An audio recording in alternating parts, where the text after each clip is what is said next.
I'm now inviting the next speaker on the speakers list, Honorable Mcinga, representing EFF.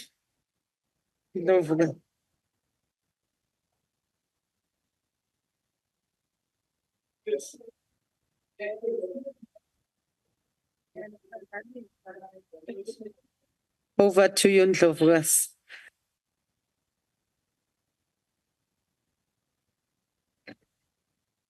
Chairperson, I would like to extend sincere condolences and prayers to the Abatembu Royal House for the loss of Inkosikazi Nogcinile Mthikhaga. Batembu, ndithi tutwini, sithi siyi-EFF, akuhlanga lungehlanga bodiba, bosophitsho, bodlomo, bogubencuka. Sithi sikunye nani kweli lifu limnyama lithelane-hlela.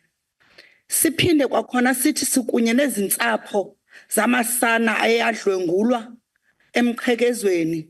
Sithi siyi-EFF sizawukwenza ngamandla ukulwa ke ngoku ngoba sibonile into yokokuba anikhuselekanga ningabantu balapha eMzantsi Afrika.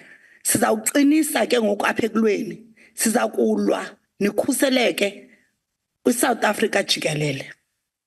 Chairperson, I stand here as a proud member of the Economic Freedom Fighters and a committed ground force and a dedicated representative of the people of South Africa. And today I stand before you to debate on extortion, a persistent problem affecting all of us, a pandemic that has gripped this country, controlling territory and drawing profits through illegal means. It is an issue which not only hurts our economy, but is destroying businesses, delaying infrastructure projects, and making everyday life harder for ordinary South Africans. Firstly, let's look at the damage this problem has caused. Billions of rands meant for important projects have been wasted due to corruption and delays. Projects that were supposed to help our communities are standing incomplete, services delayed. As the Economic Freedom Fighters, we have asked President Cyril Ramaphosa in this house at the NCOP and on various other platforms to declare this a national crisis or a state emergency. But to date, he has not done so. He has ignored this issue, allowing our people to suffer. Declaring this as a crisis will help us get resources and support needed to tackle the problem properly, starting with the ad hoc committee we had put as a motion in the National Assembly. This is necessary.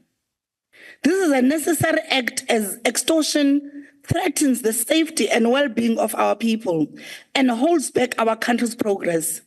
Across all provinces, our people are subjected to violent extortionary practices, fees, syndicates, as criminals threaten local residents. And if the president does not take this seriously, then who will? We need strong leadership to act immediately on this problem. Every day that this issue is ignored, more people are affected, and our country falls further behind. The process of declaring a national crisis relies on leaders the South African people voted for. Yet the DA-led coalition has failed to take immediate action to protect communities.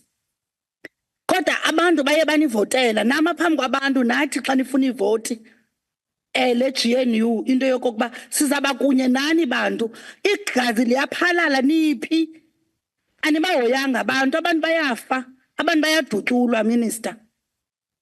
Simple necessary steps are delayed, leaving citizens unprotected. Why? How much longer must South Africans wait for true accountability? Instead, we are provided a document that tells us about alarming rise of construction mafia in South Africa, KZN being number 1, Western Cape being number 2, Eastern Cape, Gauteng 3 and 4. Asifuna uvazitethe thina sifuna abantu babe protected. Despite efforts like multidisciplinary extortion intervention plan and Operation Silapa, Extortionist groups continue to thrive because many people are afraid to report them, and some are even working with them. Let this government be reminded of our people's strength. It was ordinary South Africans who, through strong willpower, pushed for change against apartheid. South Africans have not forgotten their past. The first passed laws, land dispossession, this unresolved issue of extortion may lead to a breakout of frustration if left ignored. We must not undermine our people, nor should we take their patience for granted. Chairperson, the rise of kidnappings related to extortion is another worrying sign. During oversight in Limpopo, we discovered that people are afraid to talk about what is happening because they fear for their lives. This highlights the need for a strong plan to fight extortion and restore trust in our communities. All this happens under the watchful eye of our police service, as there is a lack of proper and visible policing in many rural areas and townships. Look what just happened this week in Mqhekezweni, a great place. But yet the government says that they are taking care of traditional leaders. Where was a police mobile station in the great place for inkosikazi yabaThembu to be shot? Our constitutionals, Section 205, mandates South African Police Service to prevent and fight crime. But the South African Police Service itself is overwhelmed, and some cases implicated in these crimes. The Prevention Organized Crime Act criminalizes organized crime, including extortion. It is our duty to enforce it. When an investigative officer is assigned to probe someone they trained with, or even their commander, it creates a conflict that undermines justice. What is needed is a new recruiting system and a specialized training academy focused on fighting extortion. Ngoba kwi-training academy zamapolisa ayikho into ethetha nge-extortion. So sifuna kubekho a special academy ezawuthetha nge-extortion, ezawufundisa nge-extortion, ngoba siyababona lamaphara nezi gangsters into yoba they are 10 steps ahead of us. So we need to make sure into yokokuba we come with a new curriculum for police academy so that we can be 100 steps ahead of these extortionists. Establishing a specialized department, much like the Border Management Authority formed in 2020, to improve the management of South Africa's borders and enhance national security. The main issue is that many people are struggling to find jobs and support their families. That has driven some into desperate situations which lead them to extortion. Extortion is a direct consequence of unemployment. President Cyril Ramaphosa buthembisa abantu imisebenzi, kodwa abantu abanawo imisebenzi benze extortion ngoku so that bazokuhlohla abesuswini abantu balambile. Extortion started in a DA-led Cape Town as a problem in construction industry, but now has spread to other areas. Criminals are demanding money from business owners, workers, and even people trying to live their daily lives.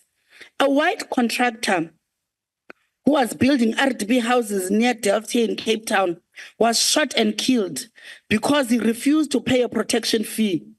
This man lost his life because criminals are controlling construction projects and demanding money. This is not an isolated incident. It is happening in many areas across the country. In Gqeberha, for an example, you need to pay a protection fee if you want to avoid having your car hijacked. Criminals are forcing property owners to share their rental income with them in exchange of safety.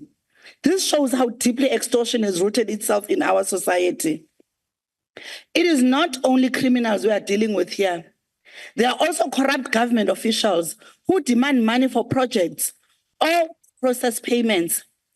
Ubona nje into yoba kukho ii-projects ezidileyayo okanye ezicollapsayo because umuntu ufuneka athi make sure into yoba ubhatala laa mntu uzawubhatala.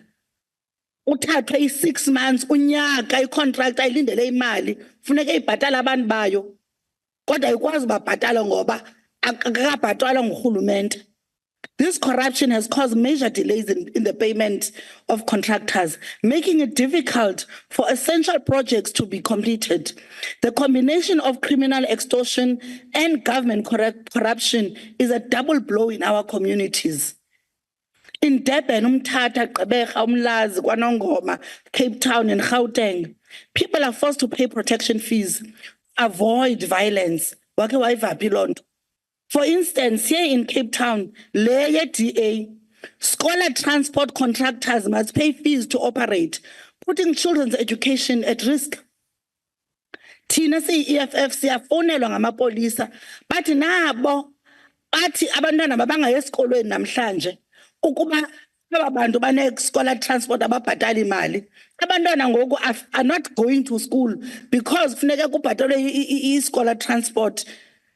Even government officials are involved. Malusi Boy from the Democratic Alliance was linked to a 1 billion tender scandal, showing that extortion affects all levels. It truly diated London. 1 billion imkile. The EFF calls for the government to declare extortion as a national crisis. Chairperson, the Economic Freedom Fighters, has here in the House and many other platforms offered numerous solutions to this problem. We have highlighted extortion as a complex and deeply rooted problem that requires a robust response from our justice system. We need to establish specialized courts or designated judges assigned to handle extortion cases promptly. We need strict whistleblowers protection laws and mechanisms put in place that will ensure that individuals with information about extortion or other crimes can come forward without fear of backlash. Because nale toll-free number unayo, Minister, abantu bayasiripotela into yoba ufowuna namhlanje kuzawubakho ipolisa elizawuxelela laa mntu uripotiweyo ubone nge-extortion isifika endlini isithi ucinga ungandiripota emapoliseni. So nalo toll-free number ayisebenzi, Minister. We need to rethink about policing strategy before the entire country turns into a den of criminals. We also need to reform our contracts so that they are managed by the state-owned entities and not rely on private companies. This will help complete them on time, create jobs, and reduce extortion risks. Because umntu xa ufumene tender, kutyeba nje lo mntu wale tender, naba directors abo qha. Kanti ukuba i-tender system inoyekwa, ibe ngurhulumente owakha izindlu, ibe ngurhulumente owakha indlela, loo nto izawukwenza into abantu babe nemisebenzi, kuyekwe nale extortionist, kuyekwe namaphara athi afumane imisebenzi. Siya kupharwa papandle. Honorable Chairperson, we must act now. Extortion is damaging our society and affecting everyone from businesses to scholar children. If we don't address this, it will only worsen. Chairperson, sodlulwa nguDe Klerk, uPresident De Klerk, wabona into yoba abantu banamandla, Chairperson. Wabona into yoba abantu bahambile baye exile beyokulwa. Bezobuya bazobulala amabhulu. Ahlala phansi amabhulu acinga. Athi no, aba bantu banzima ngoba baqumbile. Bazawubuya bazosibulala apha eSouth Africa, masikhululeni uMandela. Bakhulula uMandela kwayile nto iyo njengoba besibambe ngeconstitution emani ilingalinga apha. Sithi si-EFF president masidibaneni singabantu. Sibambeneni ngesandla. Singenzi i-country yethu ibe lolu hlobo. IMzantsi Africa is becoming into umuntu angakwazi uhlala kuyo. Siyakucela president, siyakucela minister into yokokuba yenzani i-extortionist ibe yi-national crisis. Abantu sithumela amajoni, ndiyava njengokuba i-Ministry of Defence ithi into yoba amajoni awuzoyinceda le nto. Ukuba sinoba nomajoni ekwezi ndawo zine-high grade ye-extortionist, abantu bazokoyika ukuya uyothatha imali ebantwini. Siyanicela nikhule amajoni, abantu bethu bazoba protected. Izikolo ziyavalwa, nasi isikolo eMthatha sivaliwe, sabantu abantwana abangaboniyo abangaviyo. Ngoba baya extort bafunwa i-protection fee. Siyacela Minister we-Defence khupha amajoni, kwakho amashaka apha ngenye unyaka. Siyacela abantu bethu bayoyika. Enkosi Chairperson. Thank you very much, Ndlovukazi.